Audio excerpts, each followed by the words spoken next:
Welcome to the Northern Business Podcast, a regular discussion with people who lead businesses, employ people, and have new ideas to help our economy grow. The Northern Business Podcast is produced by Recognition PR, which serves businesses in different sectors across the country, some of which occasionally contribute.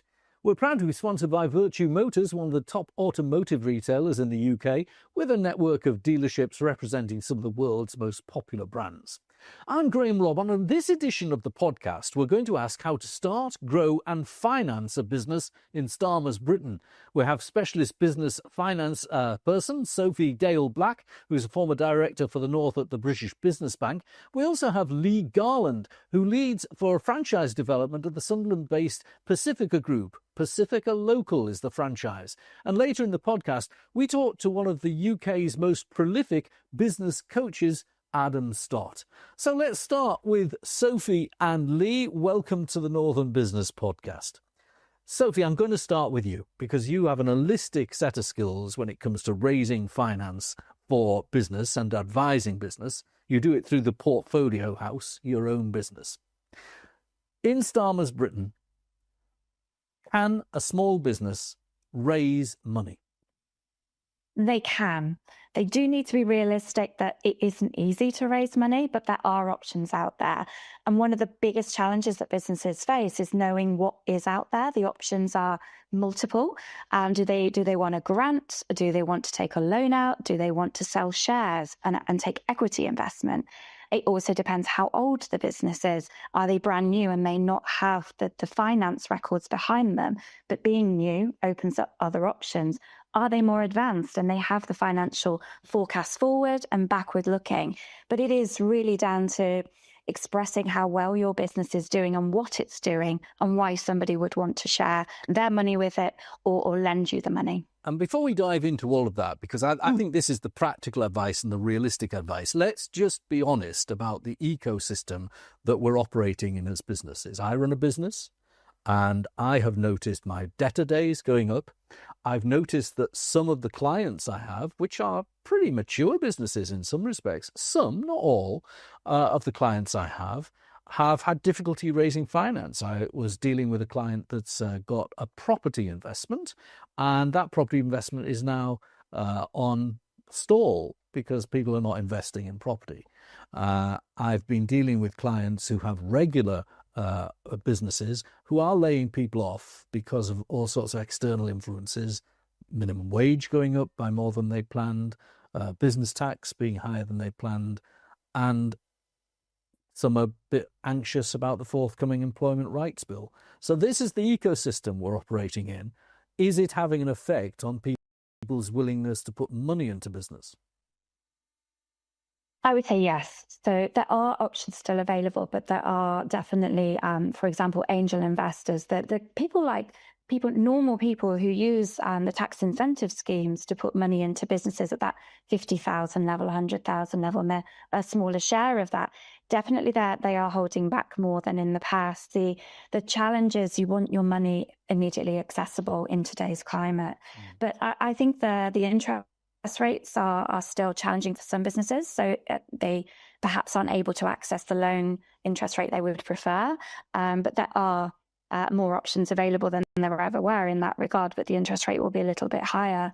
But I think the joy is, I was at the British Business Bank in the past, so to mention their programs, the money is there. That's UK government money that's being put into the northern regions and other UK regions for the benefit of making sure this money flows. But your point on cash flow, of making sure that businesses are not paying late, it is a huge issue. Cash flow is crucial to make sure that businesses can afford to pay each other. But customers have their own issues at the moment of whether they can afford products. So we see a whole manner of reasons why it's challenging. But I agree, the money is there, but it can be more difficult to find it right now. And I think the discretionary spend in the economy is slightly constrained because of unemployment. People who are fearing potentially being unemployed are building their savings up rather than spending in the economy in order to provide a sort of softer landing if they do lose their job. Let's move. That's all the negative stuff. Let's get into the more positive stuff. People who have solutions. Now let's bring in Lee. Now you have a solution. You've got a business that has been going for a long time. and is now offering itself to people on a fractional basis through franchising. Tell us about the business first and about the franchise offer. So, as I've previously said, so Pacifica Group has been founded since 2003. We actually started off as a franchise model. So we're very, very familiar of how the model works. We did move into the B2B business sector with national brands such as Electrolux, LG, and we took a path that way. In 2025, we decided to get back into franchising for a couple of reasons, and that we saw. We wanted to get back down to the grassroots locally, where we've got the national backing of Pacifica, standard, structure, IT, technology, with that local individual that the customers want. They want that local feel. And this is where we've created this concept of Pacifica Local, where basically we try to take all of these enablers out of the equation. So the part that you mentioned around the financial, the cash flow, really, really pivotal parts of any business, especially in the early years, where the actual entry fee to become a franchise partner with Pacifica is £15,000. We also do everything we can to try to take any of them robots down. So we also have schemes where we offer finance. We set up prospectus for them, roadmaps. We've got all of the franchise partners we've currently got there as collateral that we use to be able to go to banks to basically say this is a proven and tested model backed by Pacifica Appliance Services, which makes that entry part a lot easier. Let's explain as well, Lee, what you're asked to, what the customer will receive. What is the franchise about? It's repairing things, isn't it? It is. It's repairing anything in the kitchens, from washing machines to dishwashers, refrigeration units, anything, day-to-day use items that we all take for granted, which then moves on to the actual sustainability part, and everyone's pockets are getting a little bit more tight. So this is actually fits into our model from that, not only from an environment perspective, but also from a cash saving perspective. Appliances are very, very expensive now, as we know. An integrated appliance could be anything from £600 to £1,200, depending on the brand. And what Pacifica Local do is we offer a sustainable solution which benefits the local franchise partner, but also the end consumer. And that wraps in together where we're almost providing a bit of a hybrid best of both approach, where they're getting all of that national quality and structure and systems and health and safety, but you're still retaining that local personal touch from that local engineer, one of your own in your area, which I think is a first of its kind. And we have seen a gap in the market for that, and we are going to strength with them. Now, full disclosure, I actually used this service a few months ago. I had a washing machine that broke, and washing machines are quite expensive, about £450 for a new washing machine. And so phoned them up, they come out. It wasn't hugely cheap, but it was less than £450, washing machine fixed. No need to have someone take the old washing machine away and stick it in landfill or whatever they do, and my washing machine's fixed. Now, that customer journey from me making the phone call to the person turning up to repair the washing machine has involved a lot of work on your part. Talk us through the customer journey and what you needed to help that franchisee do in order to service my washing machine and fix it. So first and foremost, it starts with the training they receive from us on the front end. So we have our own training academy, which is City and Guilds accredited. We've done this model for years now. It's a very, very proven model. We've got a modularized system that works to make sure that they have all the right skills to be able to serve as a customer end to end. And then that's wrapped into our, again, bespoke technology, which is our CRM system, which allows you to book customers, track the journey, all the things that we take for granted, booking appointments, online booking, text messages before you arrive, to make sure that we provide that optimum service, which is, again, about my washing machine, and as a result, the man had the right part, which was amazing. I thought you didn't have to come out, diagnose it, and then go away again. Absolutely, and that's another part of again, all wrapped into our CRM, where we will take that initial call. We'll then try to triage what's wrong with the product, and the best possible outcome is we go to the property and we fix the appliance on the first visit. So again, getting out on the day in some cases, but the next day, everyone leaves very busy lives, and if you can do it on the first visit, then that's the best possible customer journey from our point of view.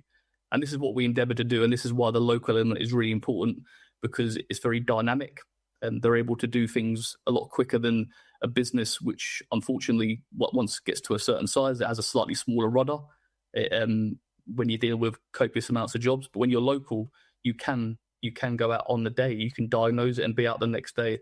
And these are the things that really come into their own when it comes to becoming a Pacifica local partner. So let's just, before I bring Sophie in and work out how to fund it, let me give you a weird worked out example. Say I'm a student graduate and I've been out of work and I can't get any work, which is one of the most prolific growing parts of the unemployment population.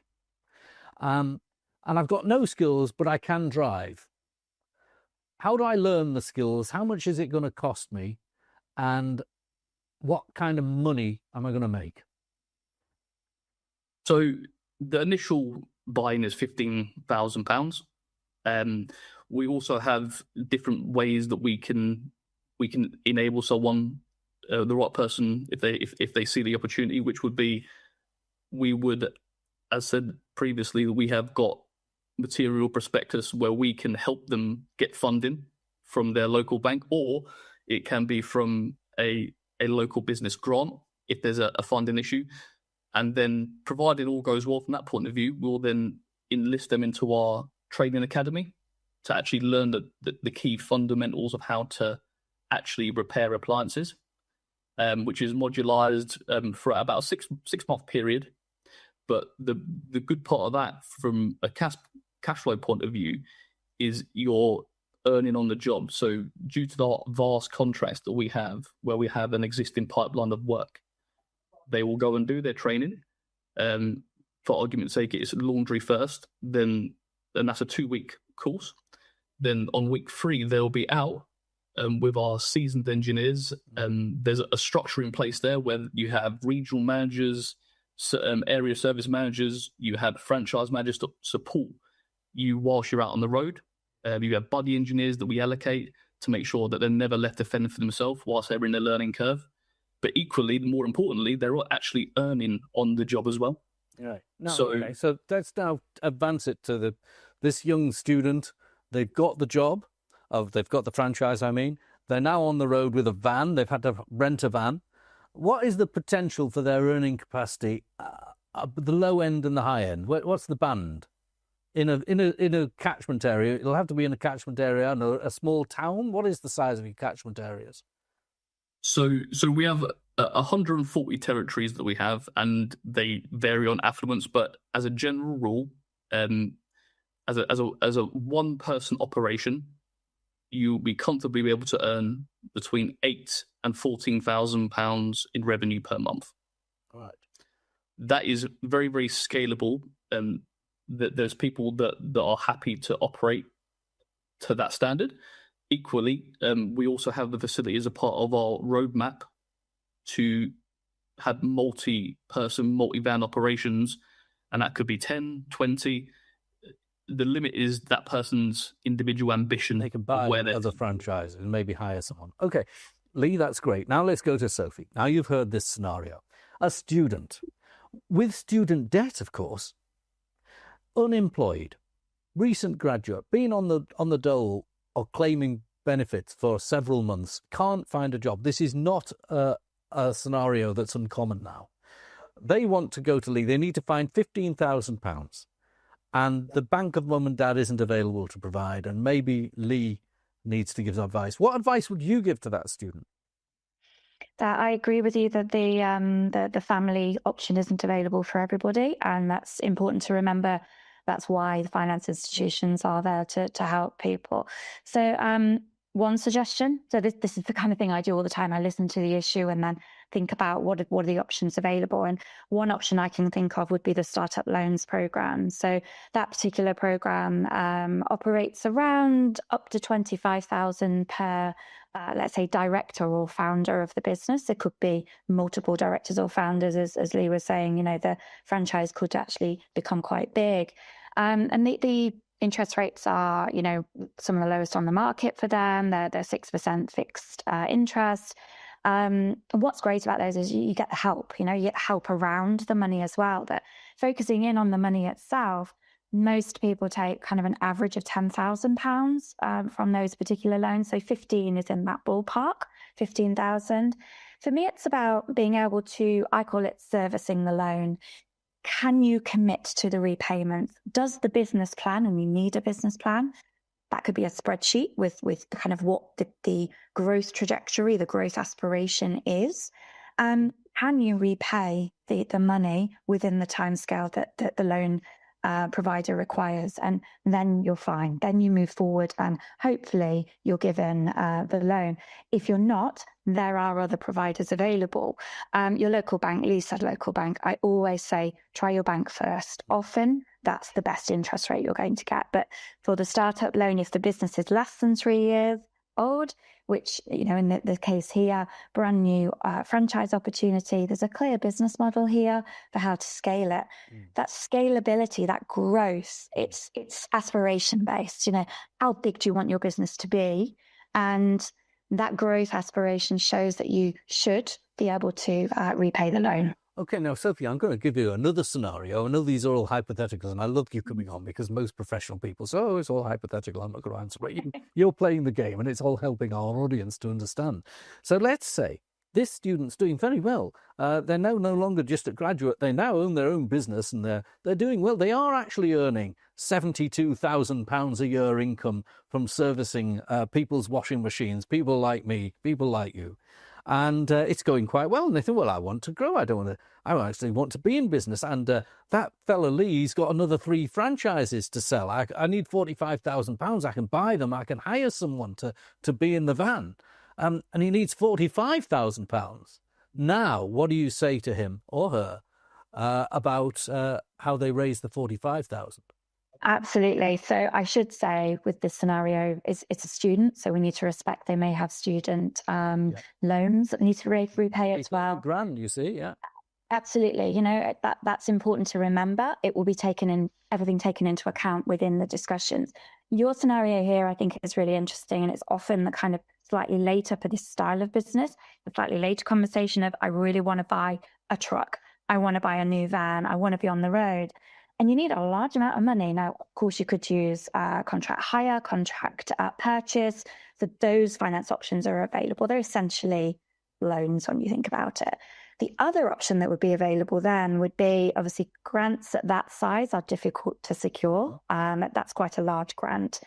I would say probably it's around thinking about having selling your shares to somebody, some of the shares. So that would be an equity investment process.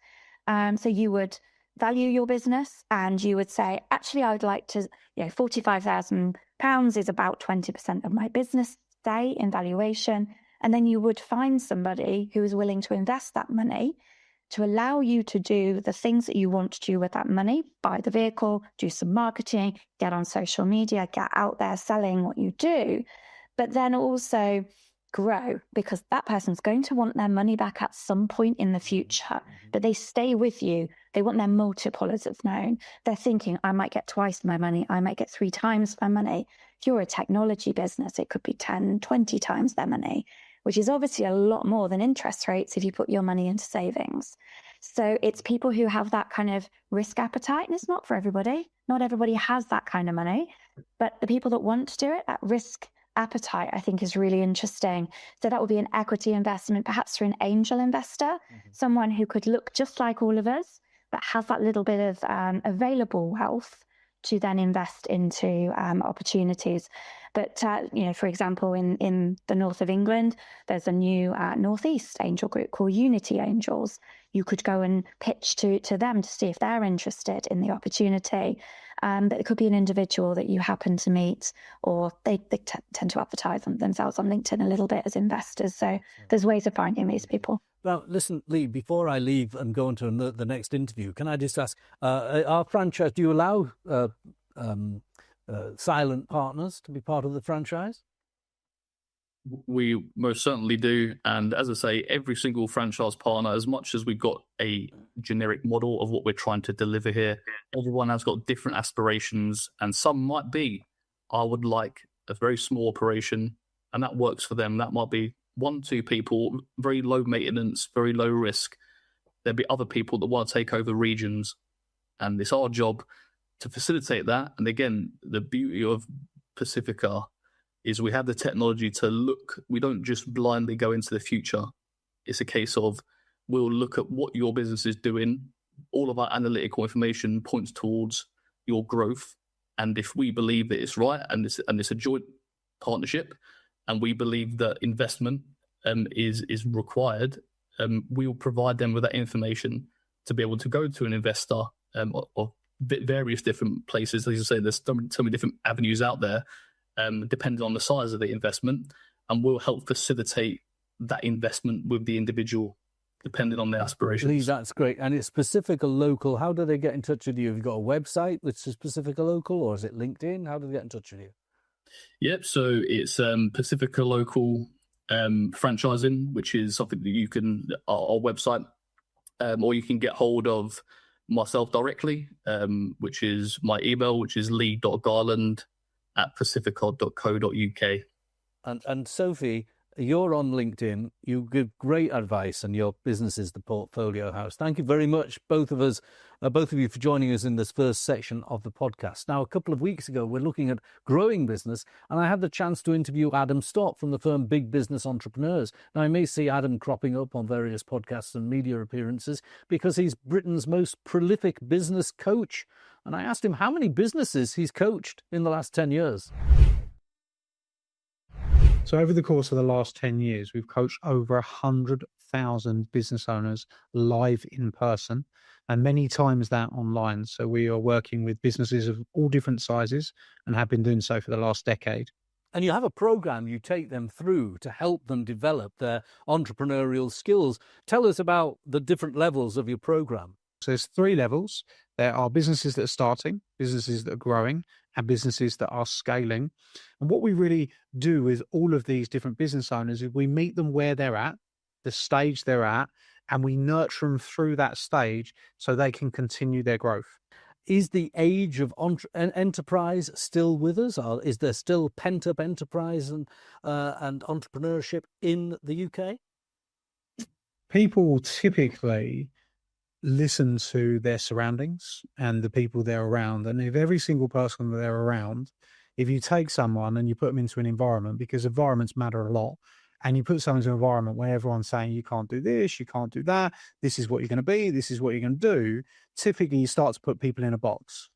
And that same person that had the potential, that did have the enterprise, because they're surrounded by that negativity, can often get stuck. This is why we do what we do, because we want to put people into an environment where actually anything is possible. You can do more than just pay the bills if you build your skills and you become a business owner. You know, business is not reserved for any type of talent. I have a strong belief that you build the skills, that's where talent comes from. So yes, I think that in the country at large, there is sometimes negativity towards entrepreneurs and towards business owners that want to be more and become more and do more, for sure. But this is exactly why the message is so important. You know, in the media, people that are wealthy for many, many, many years have been, you know, like if you go all the way back to things like Scrooge McDuck, you know, or you go back to these different things, the billionaire was the bad guy or the nasty person. If you look at every single James Bond film, who's the villain? The billionaire or the rich, but the person that's rich. If you're rich, you're bad. Why? Well, because typically most of the people watching TV are not billionaires, right? Or they're not millionaires. So what we do need to do is we need to get the message across that actually it is positive to be an entrepreneur. You are making an impact. You can be an entrepreneur and be a really good person. You can create something valuable. You can start to share that skill set with the people around you, with families around you, and you can inspire people in your area, and you could be the person to step up and make an impact. And at your event, you're meeting a lot of famous people who are not necessarily famous for being good business people, but actually are good business people. Absolutely, they're good business people, but we have people that come to our events that are dragons from Dragons Den. Last week was Sarah Davies, for example, and she was talking about getting her start selling envelope machines, and she was told that she couldn't do it and it wouldn't succeed, but she went out and she wanted to move again. She came from a town in the north where she was told that everyone's going to have to do this job and you can't be successful, but she wanted to make it happen. I was with Davina McCall the week before, like 2-3 weeks before, interviewing her on stage, and she said she got her start by being a mosquito in a dark room. She kept buzzing and she kept bugging until people actually said, all right, I'll give you a shot. So this kind of determination and this kind of drive is what people need to be able to hear to drive themselves forward. That for me is the message that I want to share, that you can make impact. You can have what you want. You don't need to be limited by your environment. You don't need to be limited by what other people say to you. If you want to build an amazing life, business is one way that you can really do that. And yeah, when you talk about the people we have dragons, we have celebrities, we have A-list celebrities. And the thing that is common is they have drive, they have desire, and they up-level their skills. Well, Adam, I tell you what, as Britain's super business coach, having coached 100,000 people, if every one of those 100,000 people creates just 2 jobs, you'll be one of Britain's biggest job creators as well. Thank you for joining me. Pleasure. Great to talk to Adam and my guests, Sophie and Lee. If you want to join us as a guest on the Northern Business Podcast, feel free to get in touch. We'd love to hear from you. Thanks to my assistant producer, Fiona Charlton, and our technical operator, Kieran Graham. Join us next time on the Northern Business Podcast.